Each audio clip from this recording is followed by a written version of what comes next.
Delimitation தமிழ்ல எல்லை நிர்ணயம் இல்லனா தொகுதி மறுசீரமைப்பு.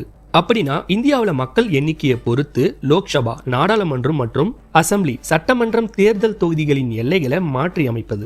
இது மக்கள் தொகை மாற்றங்களுக்கு ஏற்ப தொகுதிகளின் எண்ணிக்கை, எல்லைகள் மற்றும் ஒதுக்கீட்டை புதுப்பிக்கிறது. இதனால ஒவ்வொரு தொகுதியிலும் மக்கள் தொகை சுமார் சமமா இருக்கும்.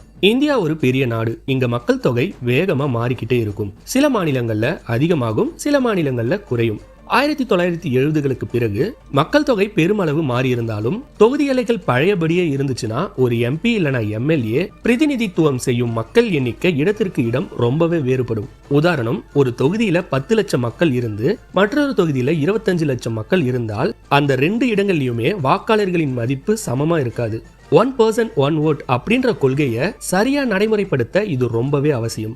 டீலிமிட்டேஷன் எப்படி நடக்கும்னா, ஃபர்ஸ்ட் கவர்மெண்ட் ஒரு டீலிமிட்டேஷன் கமிஷனை அமைக்கும்.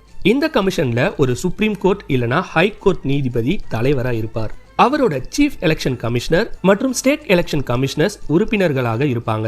இந்த கமிஷன் முழுக்க சுயாதீனமாக, அதாவது இண்டிபெண்டன்டா செயல்படும். டீலிமிட்டேஷன் செய்யும் போது அது சென்சஸ், அதாவது மக்கள் தொகை கணக்கெடுப்பு அடிப்படையில தான் நடக்கும். 2001 சென்சஸ் டேட்டாவை அடிப்படையா எடுத்துக்கிட்டு 2002 இருந்து 2008 வரை டீலிமிட்டேஷன் நடந்தது. டீலிமிட்டேஷன் ப்ராசஸ்ல அடுத்த ஸ்டெப்ல தேர்தல் தொகுதிகளை எப்படி அமைக்கணும்னு முடிவு பண்ணுவாங்க. அதாவது ஒவ்வொரு தொகுதியிலும் இருக்கும் மக்கள் எண்ணிக்கை சுமார் சமமா இருக்கணும் அப்படின்றத கவனிக்கிறாங்க. அதே சமயம் SC/ST மக்களுக்கான ரிசர்வேஷனும் அந்த பாப்புலேஷன் அடிப்படையிலேயே பிக்ஸ் பண்ணுவாங்க. அதன் பிறகு தொகுதி எல்லைகளை வரையும் போது நதிகள், கிராமம், மாவட்டம், மலை மாதிரி இயற்கை மற்றும் நிர்வாக எல்லைகளை கருத்தில் எடுத்து பிரிப்பாங்க. இத முதல்ல ஒரு டிராஃப்ட் மேப்பா வெளியிடுவாங்க. அதை பார்த்து மக்கள் அல்லது அரசியல் கட்சிகள் அப்ஜெக்ஷன் அல்லது சஜஷன் கொடுக்கலாம். அதை கன்சிடர் பண்ணி கடைசியில கமிஷன் ஃபைனல் ஆர்டரை வெளியிட்டு பவுண்டரிஸ், அதாவது எல்லைகளை ஃபைனலைஸ் பண்ணும்.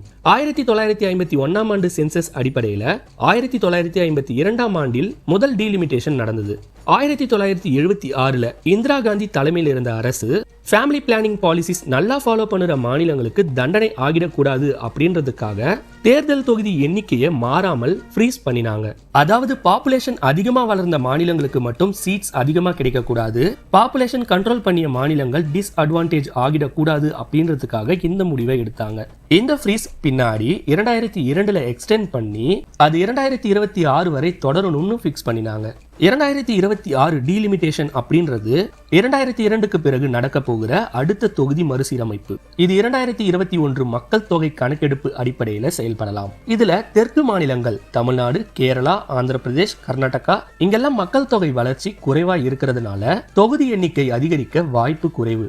ஆனா வட மாநிலங்கள் உத்தரப்பிரதேஷ், பீகார், ராஜஸ்தான், மத்திய பிரதேஷ் இங்கெல்லாம் மக்கள் தொகை அதிகமா இருக்கிறதுனால அவங்களுக்கு அதிக சீட்ஸ் கிடைக்கலாம். இதனால நாடாளுமன்றத்துல வட மாநிலங்கள்ல பிரதிநிதித்துவம் அதிகமாகி தெற்கு மாநிலங்கள்ல பங்கு குறையலாம் என்பதால் அரசியல் சமநிலை மாறும்னு சொல்லப்படுது. ஆனா இத பத்தி இறுதி முடிவு 2026க்கு பிறகு டீலிமிட்டேஷன் கமிஷன் மூலம் எடுக்கப்படும். டீலிமிட்டேஷனோட முக்கிய நன்மைகள் என்னன்னா, இது ஜனநாயகத்தை வலுப்படுத்தி மக்கள் தொகை அடிப்படையில நியாயமான அதிகார பகிர்வை உறுதி செய்யும். மேலும் SC/ST மக்களுக்கு உரிய பிரதிநிதித்துவமும் கிடைக்க உதவும். ஆனாலும் இதுக்கு சில சவால்கள் இருக்கு. மாநிலங்களுக்கு இடையே, அதாவது நார்த் வெர்சஸ் சவுத்துக்கு பாதிப்பு ஏற்படலாம். அரசியல் கட்சிகள் தங்களுக்கு சாதகமா எல்லைகளை மாற்ற முயற்சிக்கலாம். மக்கள் கணக்கெடுப்பு டேட்டா சரியா இருந்தா தான் டீலிமிட்டேஷன் சரியா இருக்கும். இதனால தமிழ்நாட்டுக்கு என்ன பாதிப்புனா, தமிழ்நாடு மக்கள் தொகை கட்டுப்பாட்டுல, அதாவது ஃபேமிலி பிளானிங் நல்லா செயல்பட்டதால வளர்ச்சி குறைவா இருக்கு. ஆனா 2026 டீலிமிட்டேஷன்ல மக்கள் அதிகமா இருக்கும் மாநிலங்களுக்கு தான் அதிக சீட்ஸ் கிடைக்கும். அதனால வட மாநிலங்களுக்கு சீட்ஸ் கூட வாய்ப்பு இருக்கு. தமிழ்நாட்டுக்கு இப்போ இருக்க 39 லோக்சபா சீட்ஸ் அதிகரிக்காம இருக்கலாம் அல்லது அதோட இம்பார்ட்டன்ஸ் குறையலாம். இதுதான் இப்போ தமிழ்நாட்டுக்கு குறையா பேசப்படுது. டீலிமிட்டேஷன் 2026 தமிழ்நாட்டின் குரல் நாடாளுமன்றத்துல பலமா இருக்குமா இல்ல குறையுமா?